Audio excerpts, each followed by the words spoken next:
Hello friends, இன்றைக்கி காலையில் எடுத்த வீடியோ. இது சண்டே காலையில் எடுத்த வீடியோ தான். என்ன பண்ணிகிட்ருக்கேன், காலையிலே ஸ்டார்ட் பண்ணியிருக்கேன் பண்ணதுக்கு அப்படின்னு சொல்லப்போனால், இன்றைக்கி பாஸ்தா தான் பண்ணலான்னு எடுத்திருந்தேன். ஒயிட் சீஸ் பாஸ்தான்னு சொல்லுவாங்களா, முதல் வாட்டி பண்ணியிருக்கேன். அதனால் ஃபஸ்ட்டு பைய தான் பண்ணியிருந்தேன். கொஞ்சம் லேட் ஆகிட்டு பண்ணது, ஏன்னா முதல் டைம் பண்ணுறோமா, வேறு ஏதாவது பண்ணி சொதப்பிடக்கூடாது. நல்லா வராமல் இருந்தால் யாரும் சாப்பிட மாட்டாங்கன்னு சொல்லி தான் பைய பண்ணணும்னு சொல்லிட்டு பைய பண்ணிகிட்ருந்தேன். எல்லாத்துக்கும் தெரியும், நார்மலாக ஒயிட் சாஸ் பீஸா பாஸ்தா தான் பண்ணியிருந்தேன். பீஸா பண்ணணும்னு நினச்சேன், ஆனால் பீஸா நான் பண்ணவே ரொம்ப கடக்க வருது. கீழே இருக்க பேஸ் இருக்குல்ல, அது ரொம்ப இதாக வருது. பிறகு ஒரு 2 பேர் என்கிட்ட சொன்னாங்க, அதுக்கு பேஸ்ட் பண்ணதுக்கு பேஸ் சூட் பண்ணதுக்கு முன்னால் தண்ணி ஊற்றி பேஸ் சூட் பண்ணுங்கள், அப்படி இல்லைன்னா சைடில் ஐஸ் கட்டி வைங்கன்னு சொன்னாங்க. இனிமேல் நெக்ஸ்ட் டைம் அப்படின்னா நான் ட்ரை பண்ணேன். இது அவ்வளோதான். ஒயிட் சீஸ் பாஸ்தாவில் முதல்ல இது போட்டிருந்தேன். சீஸ் இது போடுதாங்க, க்யூப்ஸ் போடுதாங்க, அப்படி இல்லைன்னா மொசரெல்லா சீஸ் இருக்குல்ல, அதான் போடுதாங்க. ஆனால் என்கிட்ட கிடையாது, அதனால தான் இது இருந்தது, சீஸ் ஸ்லைஸ் இருந்தது. நான் அதை போட்டுக்கலான்னு சொல்லிவிட்டு போட்டுட்டேன். நான் இன்றைக்கி ஃபஸ்ட்டு ஸ்டார்டிங் எப்படி இது பண்ணினேன் அப்படின்னா, ஒயிட் சாஸ்னால் முதல்ல கொஞ்சோண்டு பட்டர் போட்டு அதுக்கு பிறகு கொஞ்சோண்டு இது போட்டிருந்தேன், மைதான்னு சொல்லுவாங்கள்ல, கொஞ்சோண்டு ஒரு ஸ்பூன் போல் தான் மைதா போட்டிருந்தேன். மைதா போட்டு அது கொஞ்சம் நல்லா வெந்த பிறகு அந்த மாவு இது வெந்த பிறகு கொஞ்சோண்டு பால் ஊற்றினேன். அதுக்கப்புறம் ஓரிகனோ, சில்லி ஃப்ளேக்ஸ் அதெல்லாம் போட்டேன். பிறகு நீங்கள் ஸ்லைஸ் போட்டிருக்கேன், அந்த அவங்களுக்கு வீடியோ எடுத்துருக்கேன் பாருங்கள். இது எல்போஸ்ன்னு இருந்தது. பாஸ்தாவில் நிறைய இருக்குது, மேக்ரோனி அப்படி எல்லாமே நிறையா இருக்குது. ஆனால் நான் இதான் வாங்கியிருந்தேன், அதான் எல்போஸ் மாதிரி இருந்தது. அப்போ அது பண்ணி கொடுத்தேன். தம்பிக்கு ரொம்ப பிடிக்கும் சாப்பிட்றதுக்கு, அதனால் அவனுக்காக தான் பண்ணியிருந்தேன். நல்லாவே இருந்து, கொஞ்சம் குழஞ்சி போய்ட்டுன்னு நினைக்கிறேன் ஸ்டார்டிங்கில் முதல்ல. ஏன்னா ஃபஸ்ட் டைம் பண்ணேன்ல, நான் இதுவரை வச்சுட்டு துணியை மேலே எடுக்க போயிட்டேன். அதனால் இது பண்ணிகிட்டே இருந்த மூச்சில் கொஞ்சம் குழஞ்சி போய்ட்டு, ஆனாலும் பரவாயில்ல, செமிக்கணும்லாம், வயிற்றுக்குள்ளே ஒட்டிடக்கூடாது. அதனால தான் கொஞ்சம் நிறையாவே இது பண்ணிட்டேன். என்ன குழஞ்ச மாதிரி ஆகிட்டு லைட்டாக, நான் லைட்டாக நல்லா இருந்து சாப்பிட மூச்சில் கரெக்டாக தான் இருந்து. அதுக்கப்புறம் இது ரெண்டுமே சேர்ந்து மிக்ஸ் பண்ணிவிட்டேன். ஆனால் பாஸ்தா பண்ணது ரொம்ப ஈஸி. நம்ம சோறும் குழம்பு பண்ணுறதோட, நம்ம சப்பாத்தி போடுறதோட ரொம்ப ஈஸி தான். ஆனால் நம்ம இது பாயில் பண்ணணும், இதெல்லாம் ப்ரிப்பரேஷன் பண்ணணும்னு சொல்லி தான் நம்ம இந்தியாவில் மேக்ஸிமமும் பண்ண மாட்டோம். ஆனால் மேபி ரொம்ப ஈஸி இது.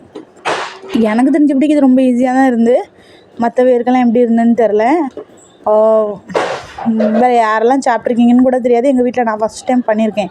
நிறைய நாளும் பண்ண மாட்டேன், இது ஃபஸ்ட் டைம் பண்ணியிருக்கேன். சண்டே மார்னிங், மற்ற நாள்லாம் பண்ணியிருக்கலாம், ஆனால் எனக்கு டைம் கிடையாது.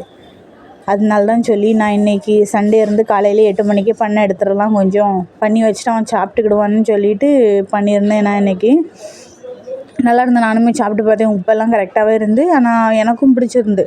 நான் ரொம்ப பாஸ்தாலாம் சாப்பிட மாட்டேன், ஆனால் ஒரு கிண்ணி கொஞ்சோண்டு சாப்பிட்டேன். ஏன்னா நம்மளும் சாப்பிட்டு பார்க்கணும்ல, எதுவுமே வேண்டாம் பிடிக்காது அப்படி சொல்லக்கூடாதுன்னு சொல்லுறதுனால பண்ணியிருந்தேன்.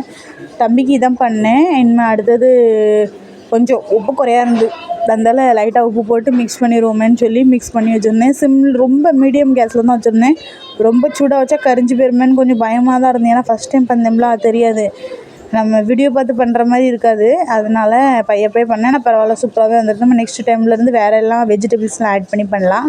இது பாப்பாவுக்கு அந்தால காலையிலேயே மேகி பண்ணிடலாம். அவள் பாஸ்தா சாப்பிட மாட்டாள். அதான் அவள் காலையிலே சர்ச் போகணும் அப்படின்னா வச்சு ரொம்ப காலையிலே போகணும், 10 மணிக்கே போயிடணும். அதனால தான் அவளுக்கும் கொஞ்சம் மேகி பண்ணிவிட்டு சைடில் பால் சூடு பண்ணியிருந்தேன். காலையில் பால் சூடு பண்ணிவிட்டு எங்களுக்கு சாயாவும் பண்ணணும். அதனால் மேகி ஆனோன்னு அப்படியே இறக்கி வச்சிட்டேன்.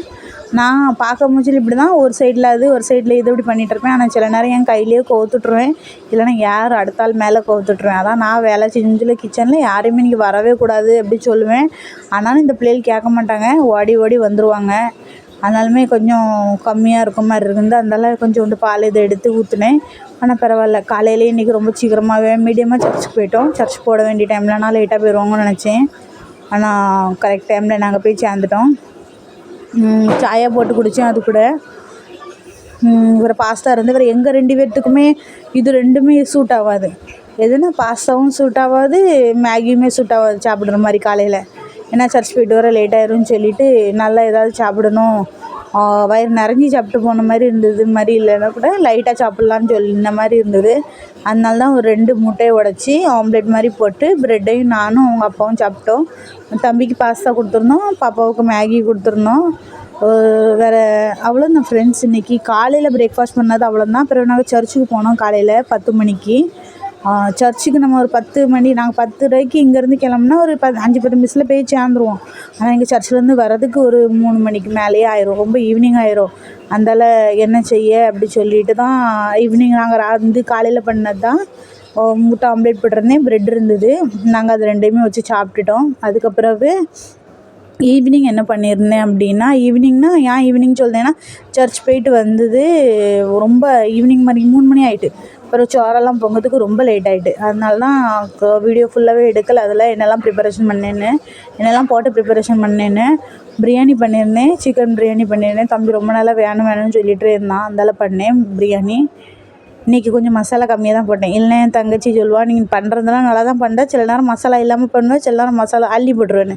அதனால நான் இன்றைக்கி மசாலா கம்மியாகவே போட்டிருக்கேன். வேறு அது கூட ரைத்தா பண்ணியிருந்தேன். ரைத்தாவை ஃப்ரிட்ஜில் வச்சுட்டேன். ஏன்னா ரொம்ப அவசரமாக வயிறு பசின்னு சொல்லியிருந்தாங்களா, அதில் கொடுக்கலான்னு சொல்லிட்டு பாருங்கள். நான் இப்படி தான் பண்ணுவேன். ஒரு பொருளை எடுக்கேன் அப்படி சொல்லிவிட்டு இன்னொரு பொருளை கீழே தள்ளி விடுவேன் பாருங்கள். ரைத்தா